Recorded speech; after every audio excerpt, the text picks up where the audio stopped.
तो नमस्कार, स्वागत है आप सभी का हमारे यूट्यूब चैनल एम के जॉब 02 पर। जैसा कि आपको पता है कि दिशा एमसीक्यू का बैच चल रहा है, तो इसी बैच को आगे बढ़ाते हुए हम आज के लिए लाए हैं अगली क्लास। तो यह राजस्थान के हर एग्ज़ाम के लिए महत्वपूर्ण है और थ्योरी के बाद एमसीक्यू निकालना बहुत ही ज़रूरी होता है। तो आप हमारे साथ जुड़िए और अधिक से अधिक एमसीक्यू निकालिए, जिससे अपनी तैयारी को बेहतर बनाइए। तो प्रारंभ करते हैं क्वेश्चन। राजपूताना नाम का प्रयोग सर्वप्रथम कब एवं किसने किया? तो राजपूताना नाम का सर्वप्रथम प्रयोग 1800 ईस्वी में जॉर्ज थॉमस ने किया। जॉर्ज थॉमस को जहाज फिरंगी भी कहते हैं, ठीक है। यह एक भाड़ाइती सैनिक था। कौन सैनिक? George Thomas. तो व्याख्या देखते हैं।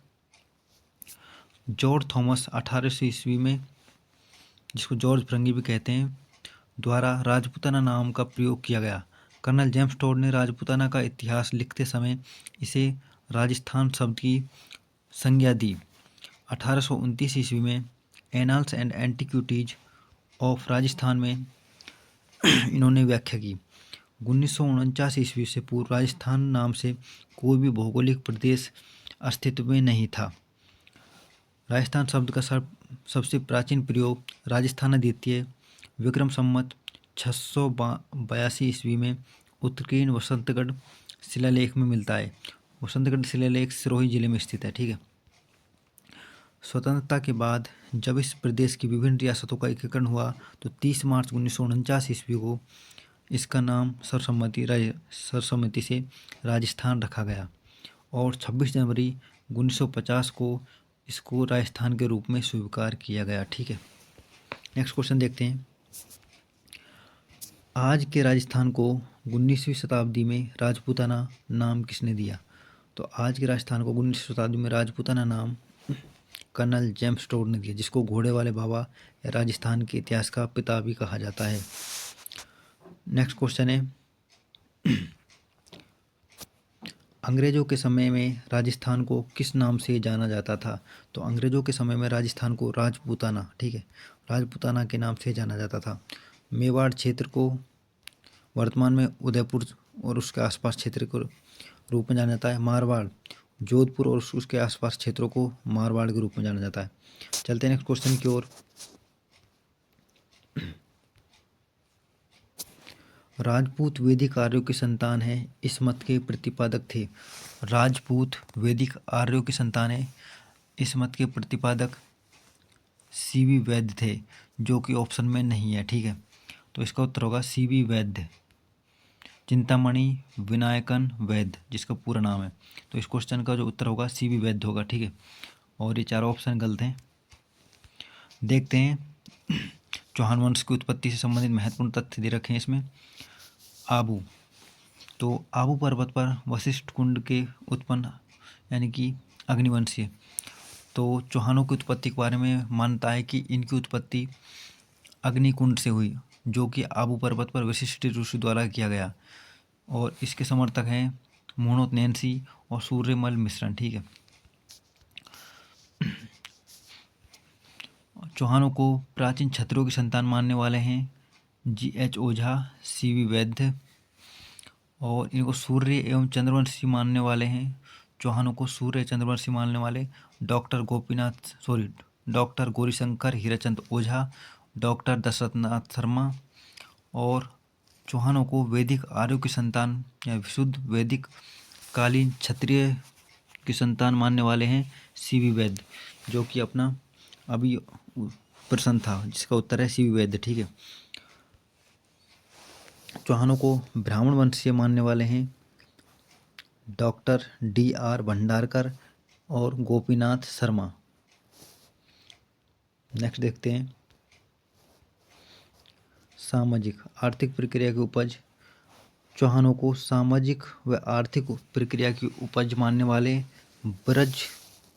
ब्रजदुलाल चट्टोपाध्याय, ठीक है, ब्रजदुलाल चट्टोपाध्याय मानते हैं।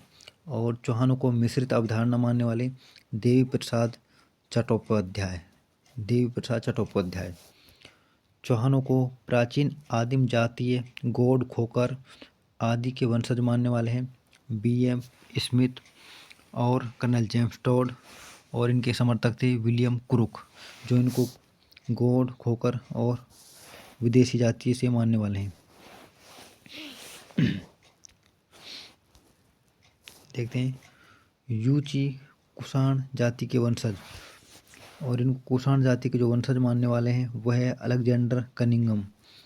यह मानते हैं कि ब्रोच गुर्जर ताम्रपत्र जो 678 ईस्वी का है, उसके आधार पर इनको यूची कुषाण जाति के वंशज मानते हैं। नेक्स्ट क्वेश्चन देखते हैं, निम्न में से किस इतिहासकार ने राजपूतों को शक अथवा सीतियन जाति के वंशज माना है? तो अभी देखा हमने राजपूतों को शक सीतियन जाति के वंशज मानने वाले हैं कर्नल जेम्स टॉड, और इनके समर्थक हैं विलियम क्रुक और B.A. Smith. Colonel James Tod के जो समर्थक थे वो थे विलियम क्रुक और B.A. स्मिथ। नेक्स्ट क्वेश्चन को चलते हैं, ब्राच गुर्जर नामक ताम्रपत्र के आधार पर राजपूतों को यूची जाति का वंशज मानते हुए इसका संबंध कुषाण जाति से किसने जोड़ा है? बहुत अच्छा क्वेश्चन है कि ब्राच गुर्जर नामक ताम्रपत्र के आधार पर राजपूतों को यूची जाति का वंशज मानते हुए इसका संबंध कुषाण जाति से किसने जोड़ा है? तो वो जोड़ा है अलेक्जेंडर कनिंघम ने। ठीक है, नेक्स्ट क्वेश्चन देखते हैं, राजपूतों को हूणों की संतान किसने बताया है?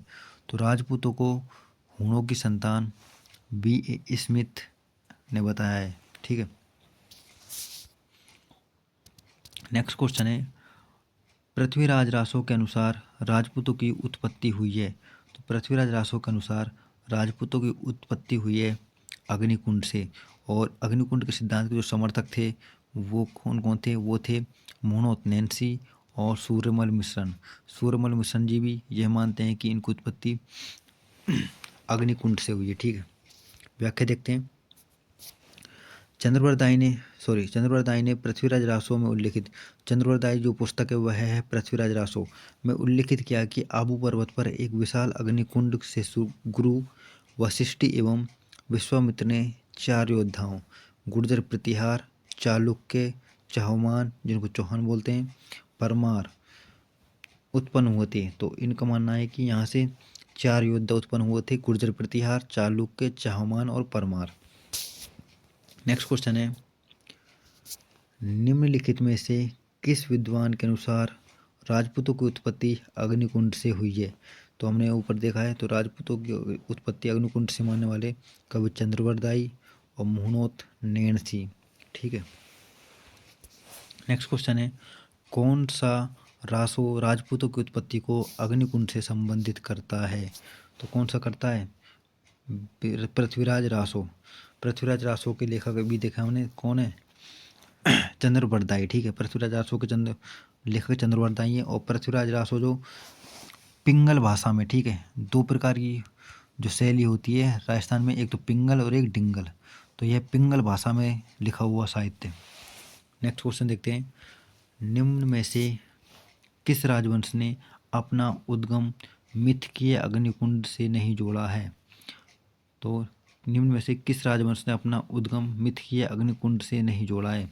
तो वह है चंदेल। चंदेल वंश राजस्थान में नहीं था, यह मध्य प्रदेश में इसकी शाखाएं हैं। नेक्स्ट क्वेश्चन चलते हैं, निम्न में से कौन से वंश की उत्पत्ति अग्निकुंड से नहीं हुई? तो आपको 4 ऑप्शन दिए, इनमें से बताना कौन से वंश की उत्पत्ति अग्निकुंड से नहीं हुई। तो अग्निकुंड से उत्पत्ति 4 राजवंशों की हुई थी, तो इसमें सिसोदिया, इसका उत्तर होगा सिसोदिया राजवंश की उत्पत्ति अग्निकुंड से नहीं हुई थी, जबकि चौहान, चालुक्य, परमार व प्रतिहार इनकी उत्पत्ति अग्निकुंड से मानी जाती है। नेक्स्ट क्वेश्चन देखते हैं, अगला राजवंश है गुर्जर प्रतिहार राजवंश। बहुत महत्वपूर्ण राजवंश है और सबसे प्राचीन भी माना जाता है।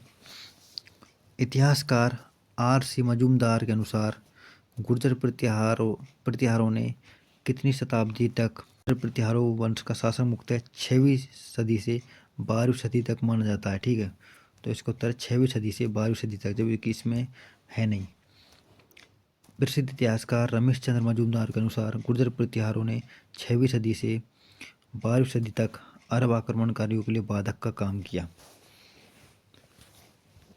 कहीं कहीं 8वीं सदी भी होता है और कहीं 6वीं, तो इसमें 6 से 12 तक, ठीक है। तो आपको ध्यान रखना 6 से 12 या 8 से 12वीं सदी तक। नेक्स्ट क्वेश्चन देखते हैं। 750-1000 ईस्वी के दौरान राजस्थान और अधिकांश उत्तरी भारत पर निम्नलिखित में से किसने शासन किया? तो 750 ईस्वी और 1000 ईस्वी के मध्य में राजस्थान में प्रतिहार किन्होंने, गुर्जर प्रतिहार राजवंश ने अपना शासन किया। ऑप्शन नंबर 4 इसका उत्तर होगा। नेक्स्ट क्वेश्चन देखते हैं। 8वीं से 10वीं शताब्दी तक राजस्थान में किस राजपूत वंश का वर्चस्व रहा? तो 8वीं से 10वीं शताब्दी तक राजस्थान में गुर्जर प्रतिहार राजवंश का आधिपत्य रहा। चलते हैं नेक्स्ट क्वेश्चन की ओर।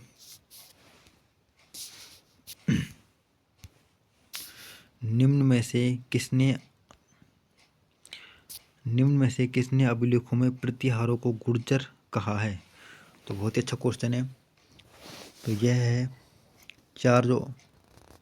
ये चारों अभिलेख हैं। नीलकुंड अभिलेख, देवली अभिलेख, रामपुरा अभिलेख और करहाड़ा अभिलेख। चारों अभिलेखों में प्रतिहारों को गुर्जर कहा गया है, ठीक है। तो इसका उत्तर होगा ऑप्शन नंबर 4। व्याख्या देखते हैं। नीलकुंड, रमनपुरा, देवली, करहाड़ के शिलालेखों में प्रतिहारों को गुर्जर नाम से संबोधित किया गया है। बादामी के चालुक नरेश पुलकेशिन द्वितीय के ऐहोल अभिलेख में गुर्जर जाति का उल्लेख सर्वप्रथम मिलता है। तो क्वेश्चन बन सकता है कि किस अभिलेख में गुर्जर जाति का सर्वप्रथम उल्लेख मिलता है? तो वह है पुलकेशिन द्वितीय के समय बादामी के ऐहोल अभिलेख। किसमें? तो ऐहोल अभिलेख में सर्वप्रथम गुर्जर जाति का वर्णन मिलता है। नेक्स्ट क्वेश्चन चलते हैं। राजस्थान में प्रतिहार वंश के संस्थापक हरिश्चंद्र की राजधानी थी। तो राजस्थान में जो हरिश्चंद्र की राजधानी थी वह थी मंडोर, जो कि वर्तमान में जोधपुर जिले में स्थित है मंडोर, ठीक है। नेक्स्ट क्वेश्चन व्याख्या देखते हैं। मंडोर के प्रतिहार गुर्जर प्रतिहारों की 26 शाखाएं। मोहनोत नैन्सी के अनुसार गुर्जर प्रतिहारों की कितनी शाखाएं थी? 26 शाखाएं में से सबसे प्राचीन एवं महत्वपूर्ण मंडोर की शाखा थी।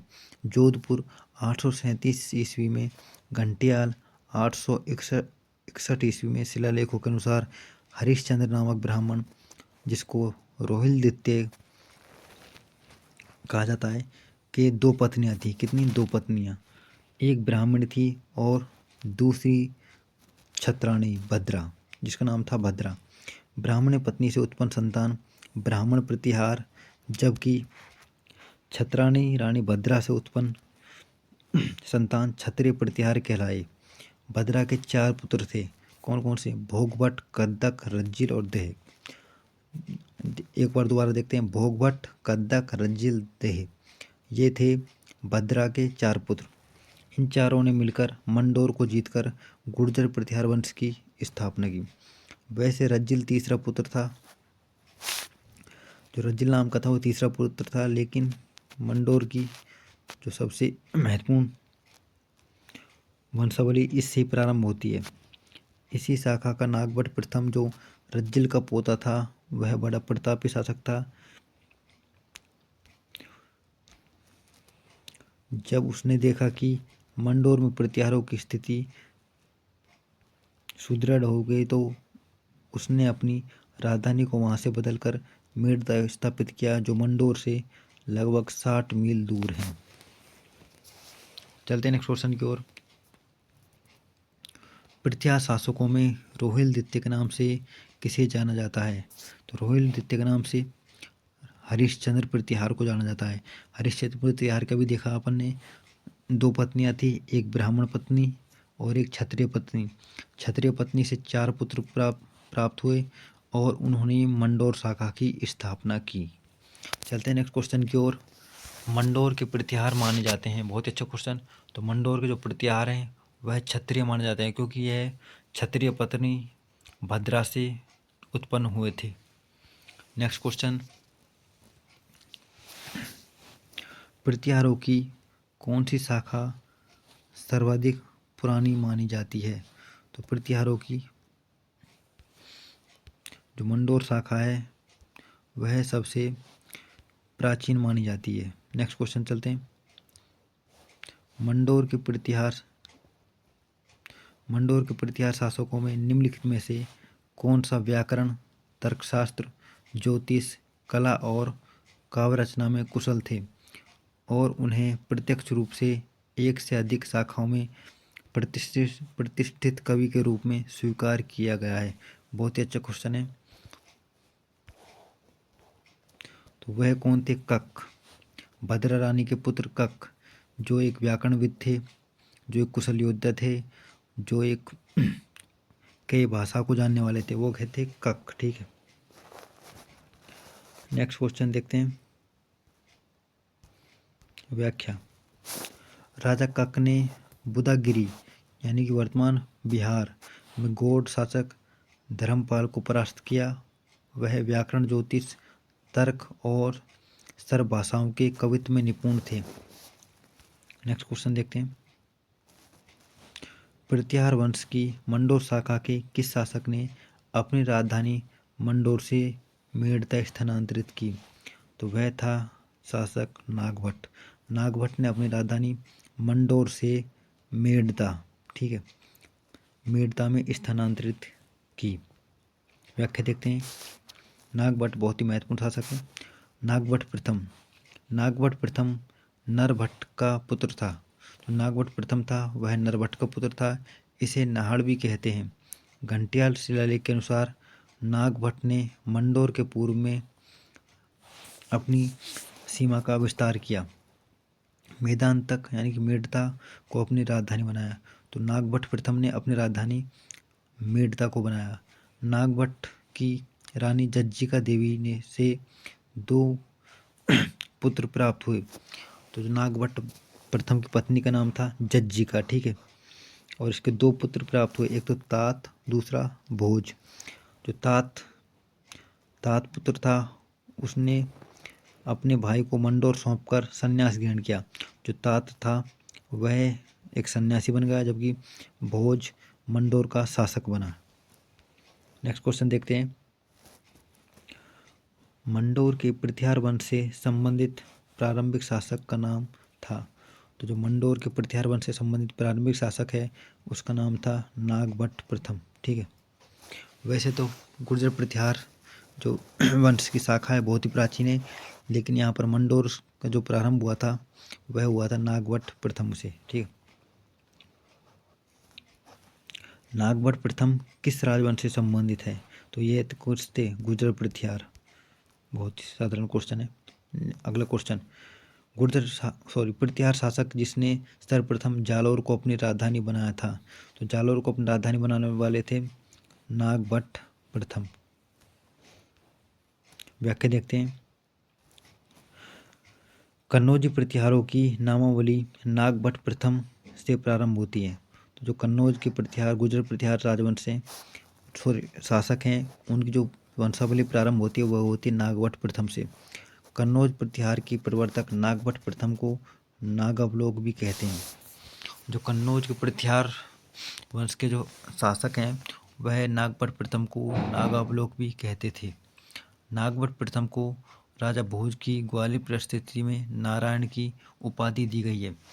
नागभट्ट प्रथम को राजा भोज की जो ग्वालियर प्रशस्ति है उसमें नारायण की उपाधि दी गई है। इसमें उल्लेख है कि प्रतिहार वंश में त्रिलोक्य का रक्षक अद्भुत पुरातन मुनि नारायण का अवतार राजा नागभट्ट उत्पन्न हुआ, ऐसा ग्वालियर परिस्थिति में लिखा हुआ है। उसने अरब सेना को सिंधु नदी के पश्चिम में खदेड़ने का काम किया। इस विजय के कारण ही इसे नारायण का अवतार माना जाता है। यह सारे जो सेंटेंस हैं वह ग्वालियर प्रशस्ति में लिखे हुए हैं, जो कि राजा भोज के समय के थे। ठीक है, नेक्स्ट क्वेश्चन व्याख्या। और अभी तो नागवट प्रथम ने सर्वप्रथम गुजरात, राजस्थान, गुर्जर प्रतिहार का जो महत्वपूर्ण शासक है वह नागवट ही, इसलिए ही इसकी इतनी व्याख्या दी हुई है। नागवट प्रथम ने वर्तमान गुजरात, राजस्थान, मालवा, चंबल, हरियाणा, सतलज के दक्षिण भाग का आदि प्रदेशों पर गुर्जर साम्राज्य की स्थापना की। अवंती के प्राचीन नगर उज्जैन को उसने अपनी राजधानी बनाया। तो नागवट प्रथम था, उसने अवंती के प्राचीन नगर उज्जैन को क्या बनाया, राजधानी। दशरथ शर्मा नागवट की राजधानी जालौर मानते हैं, जबकि जो दशरथ शर्मा है वह नागवट की राजधानी जालौर को मानते हैं। जेसी घोष भी नागवट प्रथम की राजधानी उज्जैन ही मानते हैं। राष्ट्रकूट राजा दंतिदुर्ग ने भी अरबों के विरुद्ध नागवट प्रथम का साथ दिया। जो राष्ट्रकूट राजा था दंतिदुर्ग, उसने भी नागवट प्रथम का साथ दिया तथा दोनों ने अपनी इस सफलता पर उज्जैन में हिरण्यगर्भ महादान समारोह का आयोजन किया। नेक्स्ट क्वेश्चन देखते हैं।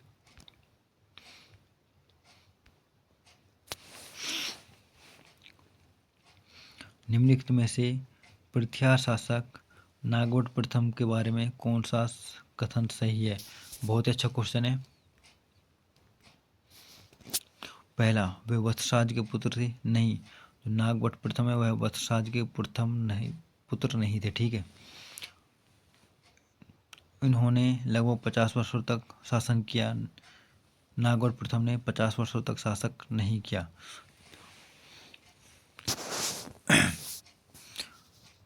इनकी मृत्यु के बाद महिपाल, देखो क्वेश्चन देखते हैं। निम्नलिखित में से प्रतिहार राजा नागवट प्रथम के बारे में कौन सा कथन सही है? ये वत्सराज के पुत्र थे। यह गलत है। पहला, ये वह वत्सराज के पुत्र नहीं थे। ठीक है, नागवट प्रथम वत्सराज के पुत्र नहीं थे, ये नरभट्ट के पुत्र थे। ठीक है, इन्होंने लगभग 50 वर्षों तक शासन किया। नहीं, जो नागवट प्रथम है इसका शासनकाल लगभग 730 से 760 तक माना जाता है। इन्होंने केवल 30 वर्ष तक ही शासन किया। पहला कोटेशन गलत है, उसके बाद दूसरा भी गलत है। तीसरा, उनकी मृत्यु के बाद महिपाल और भोजदित्य के बीच उत्तराधिकारी बनने के लिए युद्ध हुआ। यह भी कोटेशन गलत है। ठीक है, नेक्स्ट चौथा है, उन्होंने सिंध के अरब शासकों को हराया जो राजस्थान, गुजरात, पंजाब आदि पर अतिक्रमण करने की कोशिश कर रहे थे। चौथा कोटेशन बिल्कुल सही है। और इनके समकालीन जो शासक थे, कश्मीर के शासक ललितादित्य थे, मेवाड़ के शासक थे बप्पा रावल थे, और कन्नौज के शासक यशोवर्मन इनके समकालीन थे। और राष्ट्रकूट राजा जो भी ऊपर पढ़ा हमने दंतिदुर्ग, इन्हीं के समकालीन था। ठीक है, तो इनके समकालीन मैंने राजा बता दिया आपको, ये इन्हीं के समकालीन थे। नेक्स्ट क्वेश्चन, प्रथम प्रतिहार शासक जिसने परम भट्टारक महाराजाधिराज परमेश्वर की उपाधि धारण की वह थे नागभट्ट द्वितीय। नागभट्ट द्वितीय जिन्होंने परम भट्टारक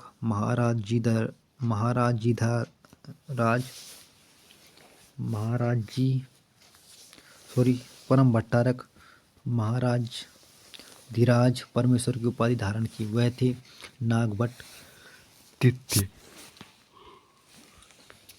को व्याख्या देखते हैं। नागभट्ट द्वितीय प्रतिहार वंश का शासक जिसने कन्नौज को जीतकर अपनी राजधानी बनाया, उसे परम भट्टारक महाराजाधिराज परमेश्वर बंगाल के पाल शासक धर्मपाल को हराकर उपाधि धारण की। यह उपाधि इन्होंने किसको हराकर की? बंगाल के शासक धर्मपाल को। इसका उल्लेख 815 ईस्वी के बुच्च कला अभिलेख में हुआ है। उसने बलि प्रबंधन नामक ग्रंथ की रचना की है। ठीक है, जो नागभट्ट द्वितीय है उसने बलि प्रबंध नामक जो ग्रंथ है उसकी रचना की है। नेक्स्ट क्वेश्चन देखते हैं, नागभट्ट द्वितीय का संबंध निम्नलिखित में से किस राजवंश से है? तो किससे? गुर्जर प्रतिहार राजवंश से। नेक्स्ट क्वेश्चन, किस राजा के वंशज गुर्जर प्रतिहार कहे जाने लगे? तो नागभट्ट द्वितीय, नागभट्ट द्वितीय के वंशज गुर्जर प्रतिहार कहे जाने लगे। ठीक है, नेक्स्ट व्याख्या देखते हैं, नागभट्ट द्वितीय, जो नागभट्ट द्वितीय का जो शासनकाल माना जाता है वह 795 से 833 ईस्वी तक माना जाता है।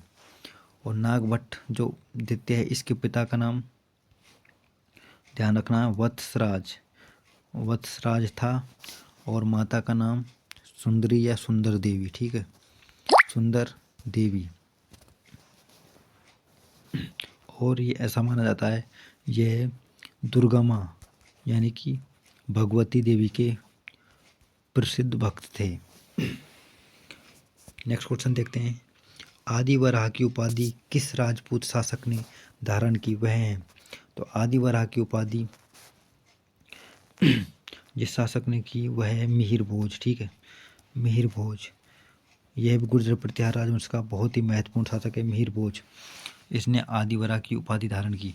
और मिहिर भोज का जो शासनकाल माना जाता है वह 836 ईस्वी से 885 ईस्वी तक इसका शासनकाल माना जाता है।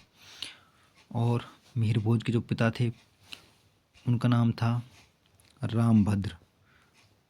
ये क्वेश्चन बार बार पूछा जा सकता है कि रामभद्र, तो मिहिर भोज के पिता का नाम रामभद्र था और माता का नाम अप्पा देवी।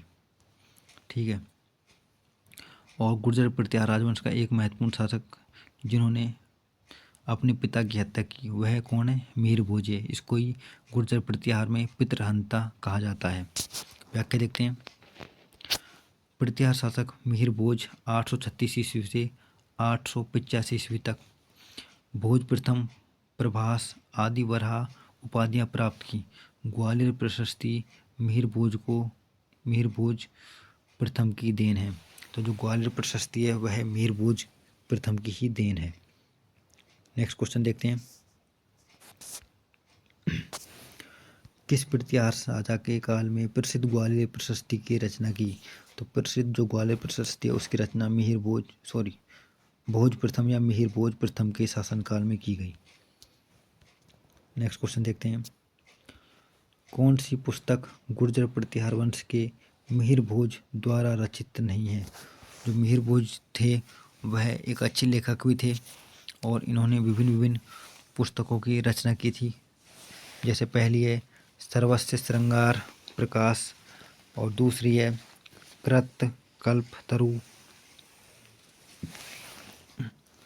तीसरी है राज मृडांड और धर्म प्रसंग्रह। यह इनकी रचना नहीं थी। तो जो गुर्जर प्रतिहार वंश के जो मिहिर भोज थे इन्होंने पुस्तक रची थी सर्वस्य श्रृंगार प्रकाश, राज मृडांड, कृत्य कल्पतरु। यह मिहिर भोज की प्रमुख रचनाएं थी। व्याख्या देखते हैं, मिहिर भोज द्वारा रचित ग्रंथ योग सूत्रवृत्ति, विद्या विनोद, भोज चंपू, शब्दानुशासन, श्रृंगार मंजरी, कृत कल्पतरु, राज मृदांड, प्राकृत व्याकरण, आयुर्वेद सर्वस्य, श्रृंगार प्रकाश, कूर्म शतक, युक्ति कल्पतरु, सरस्वती कंठाभरण, राजकांडातर, सिद्धांत संग्रह। तो एक बार और देख लेते हैं मिहिर भोज की जो पुस्तकें, पहली है योग सूत्रवृत्ति, विद्या विनोद, भोज चंपू, शब्दानुशासन, श्रृंगार मंजरी, कृत कल्पतरु, राज मृडांड, प्राकृत व्याकरण, आयुर्वेद सर्वस्य, श्रृंगार प्रकाश, कूर्म शतक, युक्ति कल्पतरु, सरस्वती कंठाभरण, राजकतांड, सिद्धांत संग्रह। ये सारी पुस्तक मिहिर भोज की हैं। नेक्स्ट देखते हैं, राजशेखर किसके दरबार में थे? तो राजशेखर थे वह महेंद्रपाल प्रथम के दरबार में थे। महेंद्रपाल का जो शासक माना जाता है शासनकाल वह 885 से 910 ईस्वी तक माना जाता है। महेंद्रपाल व्याख्या देखते हैं। महेंद्रपाल प्रथम एवं महिपाल के राज दरबारी कवि राजशेखर थे। तो राजशेखर जी थे वह गुर्जर प्रतिहार वंश के दो राजाओं के समकालीन थे, मतलब उनके शासनकाल में कार्य किया था। पहला था महेंद्रपाल प्रथम और दूसरा था महिपाल। उसके दरबारी कवि राजशेखर ने कपूर मंजरी, काऊ मीमांसा, विद्यसाल भंजिका, हरविलास, भुवन कोश, बाल रामायण, बाल महाभारत आदि ग्रंथों की रचना की। राजशेखर ने विद्यसाल भंजिका में अपने शिष्य महेंद्रपाल को रघुकुल तिलक, कपूर मंजरी में महाराष्ट्र चूड़ामणि और बाल भारत में रघुग्रामणि कहा। जो राजशेखर है उन्होंने अपनी जो पुस्तक लिखी है उनमें महेंद्रपाल को विभिन्न विभिन्न नामों से संबोधित किया है। नेक्स्ट क्वेश्चन देखते हैं। निम्नलिखित में से कौन सी कृति प्रसिद्ध कवि, नाट्यकार और लेखक राजशेखर की नहीं है? तो राजशेखर की जो पुस्तक है वो अभी अपन ऊपर देखिए, इनमें से कौन सी नहीं है? तो वह है प्रभावक चरित्र राजशेखर की रचना नहीं, जबकि कपूर मंजरी, काऊ मीमांसा, बाल रामायण, बाल महाभारत यह सभी राजशेखर की रचना है। नेक्स्ट क्वेश्चन, निम्न में से कौन शाही प्रतिहार सम्राट महेंद्रपाल प्रथम का गुरु था? तो वह कौन था? राजशेखर महेंद्रपाल का भी गुरु था और राजा महिपाल का भी गुरु था। नेक्स्ट क्वेश्चन, प्रतिहार शासक महेंद्रपाल प्रथम एवं महिपाल का दरबारी कवि कौन था? तो वह कौन था? राजशेखर महेंद्रपाल एवं महिपाल का दरबारी कवि था। नेक्स्ट क्वेश्चन, प्लीज़ दोस्तों लाइक कीजिए, शेयर कीजिए एंड हमें सपोर्ट कीजिए। निम्न में से कौन सा शासक बंगाल में भोज प्रथम का समकालीन था? तो बंगाल में भोज प्रथम का समकालीन राजा देवपाल था। ठीक है, व्याख्या देखते हैं। अरब यात्री सुलेमान जो लगभग 851 ईस्वी में आया था। अरब यात्री सुलेमान मीर भोज के कुशल प्रशासक एवं शक्तिशाली सेना की प्रशंसा करता है। राष्ट्रकूट शासक ध्रुव ने मीर भोज के दक्षिणी क्षेत्रों में विजय अभियानों पर रोक लगाई, परंतु बाद में भोज ने राष्ट्रकूट शासक कृष्णद्वितीय को पराजित कर मालवा पर अधिकार किया। मीर भोज ने समकालीन पाल नरेश देवपाल से भी युद्ध किया। तो मीर भोज ने देवपाल से युद्ध किया तथा देवपाल के उत्तराधिकारी नारायण पाल को भी परास्त किया। तो जो मीर भोज है उसने देवपाल एवं नारायण पाल दोनों को परास्त किया। नेक्स्ट क्वेश्चन देखते हैं। निम्नलिखित में से किस विदेशी यात्री ने गुर्जर प्रतिहार राजवंश की सैन्य शक्ति एवं समृद्धि का उल्लेख किया? तो सैन्य शक्ति एवं समृद्धि का जो उल्लेख किया था वह किया था सुलेमान। विदेशी शासक था सुलेमान जिन्होंने गुर्जर प्रतिहार राजवंश की सैन्य शक्ति की प्रशंसा की। नेक्स्ट क्वेश्चन देखते हैं। निम्न में से कौन सा शासक गुर्जर प्रतिहार राजवंश से संबंधित नहीं है? तो वह भरत भट्ट गुर्जर प्रतिहार से संबंधित नहीं है। नागभट्ट द्वितीय गुर्जर प्रतिहार का महत्वपूर्ण शासक है। महेंद्रपाल भी है और देवपाल भी है। नेक्स्ट क्वेश्चन देखते हैं। यहाँ व्याख्या दी हुई है। गुर्जर प्रतिहार राजवंश के जो प्रमुख शासक है उनका नाम एवं उनकी शासन की अवधि। इसमें से एक क्वेश्चन अच्छा बन सकता है जो आजकल ट्रेंड में चल रहा है। नागभट्ट प्रथम का शासनकाल 730 से 760 है नागभट्ट द्वितीय का शासनकाल 785 से 833 ईस्वी तक है। महेंद्रपाल प्रथम का शासनकाल 885 से 910 ईस्वी तक है। भोज द्वितीय का शासनकाल 910 से 913 ईस्वी तक है। महिपाल प्रथम का शासनकाल 914 से 943 ईस्वी तक है। महेंद्रपाल द्वितीय का शासनकाल 945 ईस्वी से 948 ईस्वी तक है। देवपाल प्रतिहार का शासनकाल 948 से 949 ईस्वी तक है।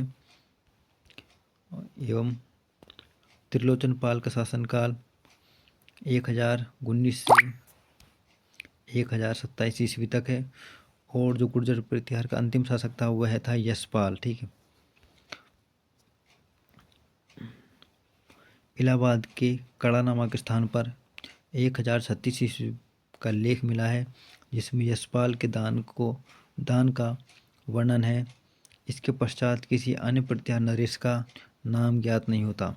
1093 के आसपास चंद्रदेव गढ़वाल ने प्रतिहारों से कन्नौज छीनकर उसके अस्तित्व को नष्ट कर दिया। तो यह गुर्जर प्रतिहार राजवंश का अंतिम शासक था। ठीक है। और आपको रोज़ाना हमारे साथ जुड़ना है और MCQ बैच लेना है। और हमारे दोस्तों लाइक कीजिए, शेयर कीजिए और अपने दोस्तों को बताइए। नेक्स्ट क्वेश्चन है, प्रतिहार वंश का अंतिम शासक था। तो आपको बताना जो प्रतिहार वंश का अंतिम शासक कौन था। तो वह था यशपाल, जो लगभग 1036 ईस्वी के समकालीन जो शिलालेख मिला है उसमें इसका वर्णन मिलता है। ठीक है। नेक्स्ट क्वेश्चन, गुर्जर प्रतिहार पाल एवं राष्ट्रकूट शासक केंद्रीय राजतंत्र नहीं थे। गलत कहा से कि यह एक केंद्रीय राजतंत्र में थे, यानी कि समकालीन थे और केंद्र में थे, एक साथ थे। व्याख्या देखते हैं। गुर्जर प्रतिहार पाल राष्ट्रकूट शासक केंद्रीय राजतंत्र शासक थे जिनकी पुष्टि अरब यात्री अल-मसूदी और सुलेमान भी करते हैं।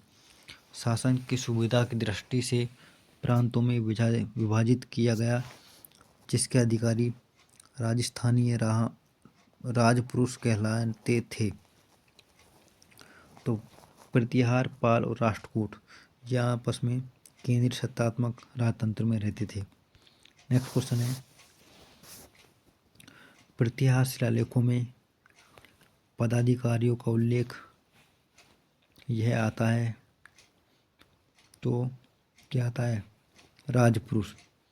प्रतिहार शिलालेखों में पदाधिकारियों का जो उल्लेख है वह राजपुरुष के रूप में आता है। नेक्स्ट क्वेश्चन है, कन्नौज पर अधिकार हेतु चले त्रिपक्षीय युद्ध में राजपूताना के किस वंश के शासकों ने भाग लिया। तो राजपूताना के गुर्जर प्रतिहार शासकों ने भाग लिया और ये त्रिपक्षीय संघर्ष लगभग 100 सालों तक चला, ऐसा माना जाता है। नेक्स्ट क्वेश्चन देखते हैं। व्याख्या, दक्षिण में राष्ट्रकूट, पूर्व में पाल, उत्तर भारत में गुर्जर प्रतिहार, और यह तीनों राजवंशों के मध्य त्रिपक्षीय संघर्ष चला। राष्ट्रकूट, पाल, गुर्जर प्रतिहार। कन्नौज पर आधिपत्य के लिए इन तीनों महाशक्तियों के मध्य संघर्ष चला, जिसको त्रिपक्षीय संघर्ष कहा जाता है। इसकी शुरुआत प्रतिहार नरेश वत्सराज ने कन्नौज के शासक इंद्रयुध को पराजित करके की एवं अंततः प्रतिहार इसमें सफल हुए। प्रतिहार शासक नागभट्ट द्वितीय ने 816 ईस्वी में कन्नौज के शासक चक्रयुध को पराजित कर कन्नौज को अपनी राजधानी बनाया।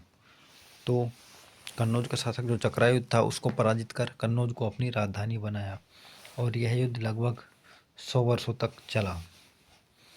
नेक्स्ट क्वेश्चन है, गुर्जर प्रतिहारों की राजधानी कौन सी थी। तो गुर्जर प्रतिहारों की राजधानी थी भीनमाल, जिसको पीलो मोलो भी कहा जाता है। व्याख्या देखते हैं। चीनी यात्री ह्वेनसांग ने भारत की यात्रा का विवरण अपने ग्रंथ सीयूकी में किया। तो हेनसांग की एक पुस्तक थी सीजू की, उसमें इन्होंने भारत यात्रा का वर्णन किया है। इसमें उसने गुर्जर राज को कुचीलो यानी कि गुर्जर कहा तथा उनकी राजधानी भीनमाल को पीलोमोलोस के नाम से संबोधित किया। और भीनमाल का जो प्राचीन नाम मिलता है वह है श्रीमाल, जो कि बिजोले शिलालेख में इसका उल्लेख मिलता है। और बिजोले शिलालेख 1070 ईस्वी का है। ठीक है, नेक्स्ट क्वेश्चन, गुर्जर प्रतिहारों की राजधानी किस स्थान पर थी? जो जालोर में भीनमाल का एक पुराना नाम भी था। तो गुर्जर प्रतिहारों की राजधानी श्रीमाल में थी। ठीक है, नेक्स्ट क्वेश्चन, गुर्जरों को किस शासक ने पराजित किया? तो गुर्जरों को प्रभाकर वर्धन ने पराजित किया। व्याख्या देखते हैं, प्रभाकर वर्धन कौन थे? तो प्रभाकर जो वर्धन थे वो गुर्जर प्रतिहार साम्राज्य, जिसका विस्तार दक्षिण और पश्चिम राजस्थान तक था, को समाप्त कर वर्धन वंश की स्थापना की। तो प्रभाकर वर्धन वंश के शासक थे जिन्होंने गुर्जर प्रतिहारों को समाप्त किया। नेक्स्ट क्वेश्चन है, प्रतिहार एवं पाल शासकों पर अपनी विजयों की खुशी में ध्रुव ने गंगा व यमुना के चिन्हों को सम्मिलित किया। तो महत्वपूर्ण क्वेश्चन दोबारा पढ़ते हैं। प्रतिहार एवं पाल शासकों पर अपनी विजय की खुशी में ध्रुव ने गंगा व यमुना के चिन्हों को सम्मिलित किया।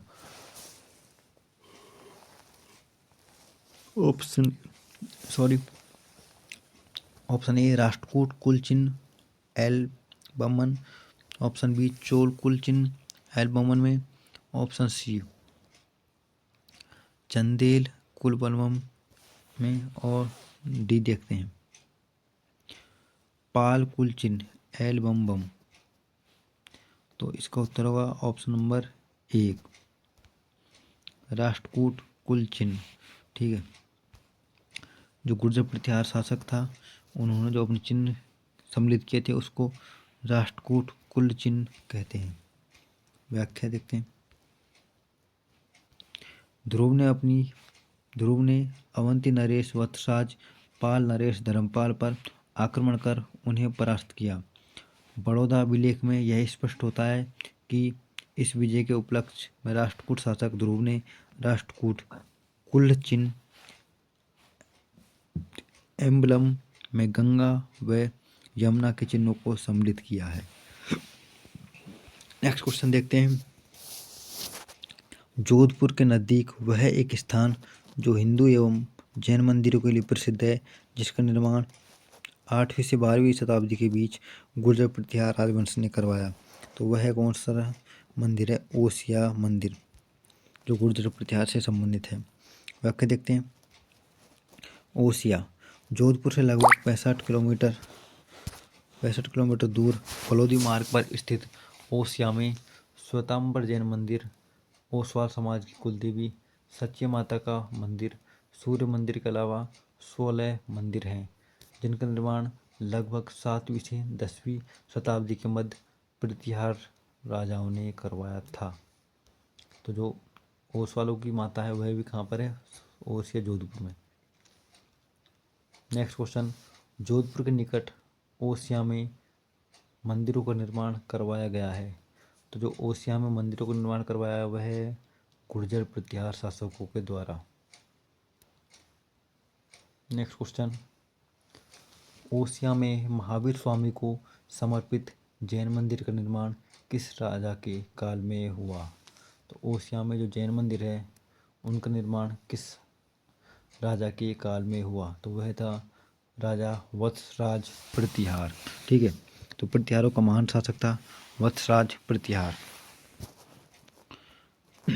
व्याख्या देखते हैं, ओसिया में महावीर स्वामी को समर्पित जैन मंदिर का निर्माण प्रतिहार शासक वत्सराज ने करवाया। तो जो अगला राजवंश है वह है चौहान राजवंश। किस इतिहासकार ने चौहानों का ब्राह्मण वंश से उत्पन्न होना माना है? तो ब्राह्मणों से मानने वाले कौन? डॉक्टर भंडारकर, DR भंडारकर मानते हैं। ठीक है, जबकि आर्यों से उनकी उत्पत्ति सीवी वैद्य मानते हैं। विदेशियों से इस उत्पत्ति मूल जाति से कौन कनिंगम मानते हैं।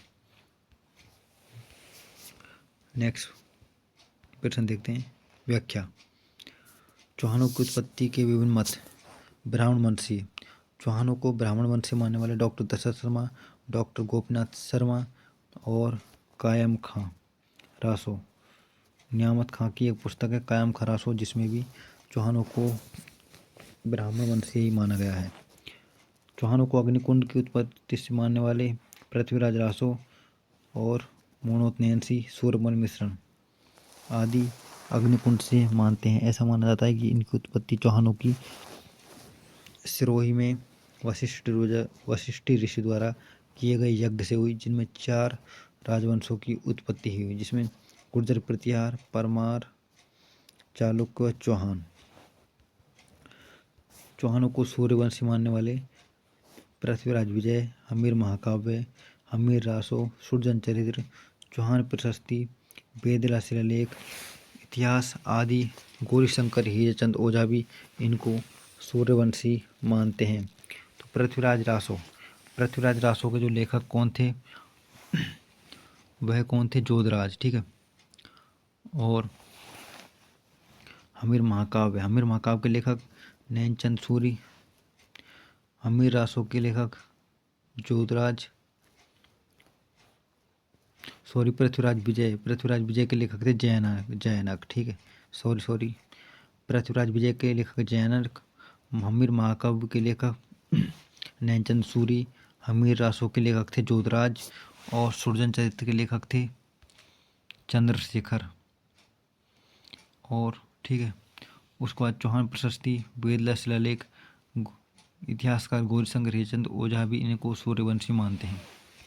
कुछ लोगों ने इनको इंद्र के वंशज माने हैं। तो इंद्र का वंशज मानने वाले रायपाल का सेवाड़ी अभिलेख। तो सेवाड़ी अभिलेख वह है कहाँ से, राजस्थान के पाली जिले से मिला है, जिसमें चौहानों को इंद्र का वंशज माना हुआ है। कुछ लोग इनको विदेशी मानते हैं, जिनमें doctor colonel James Tod, doctor V.N. Mishra और विलियम क्रुक इनको विदेशी या शक सीथियन जाति के मानते हैं। अंतिम में चौहानों को चंद्रवंश से मानने वाले हास्य अभिलेख हरियाणा से प्राप्त हुआ है। दूसरा अभिलेख है अचलेश्वर शिलालेख सिरोही जिले से प्राप्त हुआ है, ठीक है। ये दोनों शिलालेख इनको चंद्रवंशी मानते हैं। नेक्स्ट क्वेश्चन है, चौहान वंश के संस्थापक कौन है। तो चौहान वंश के संस्थापक माने जाते हैं वासुदेव चौहान, जिन्होंने चौहान वंश की स्थापना अजमेर नागौर एवं सांभर के क्षेत्र में की। व्याख्या देखते हैं। साकम्बरी सांभर चौहानों की राजधानी। इस वंश के संस्थापक वासुदेव चौहान थे। बिजोले शिलालेख के अनुसार उसने सांभर झील का निर्माण करवाया। तो बिजोले शिलालेख जो 1070 ईस्वी का है, इसके अनुसार सांभर झील का निर्माण वासुदेव चौहान ने करवाया, ठीक है। नेक्स्ट क्वेश्चन, अजमेर नगर की स्थापना के पहले अजमेर के चौहानों की राजधानी कौन सी थी। तो अजमेर की स्थापना से पहले अजमेर के चौहानों की राजधानी सांभर थी, जो कि चौहान वंश की प्रथम राजधानी मानी जाती है। नेक्स्ट क्वेश्चन, राजस्थान के प्राचीन शहर साकम्बरी सांभर को 7वीं शताब्दी में खालिजगे नामक चौहान राजा ने बसाया था। तो इसको सांभर को बसाने वाले थे वासुदेव चौहान, जो कि चौहान वंश के संस्थापक माने जाते हैं। नेक्स्ट क्वेश्चन है,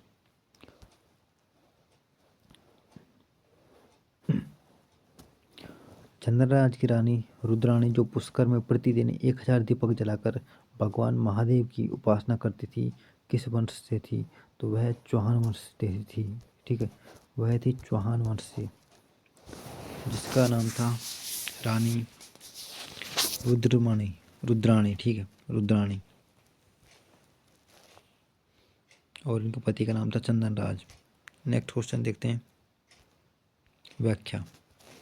शाकंभरी के चौहान शासक चंदनराज की पत्नी रुद्राणी, जिसको अतापहा योगी क्रिया में निपुण थी ऐसा माना जाता है। यह पुष्कर झील में प्रतिदिन 1000 दीपक जलाकर महादेव जी की उपासना करती थी। नेक्स्ट क्वेश्चन है, गुवक किस वंश का शासक था? तो गुवक चाहवान वंश का शासक था। व्याख्या देखते हैं।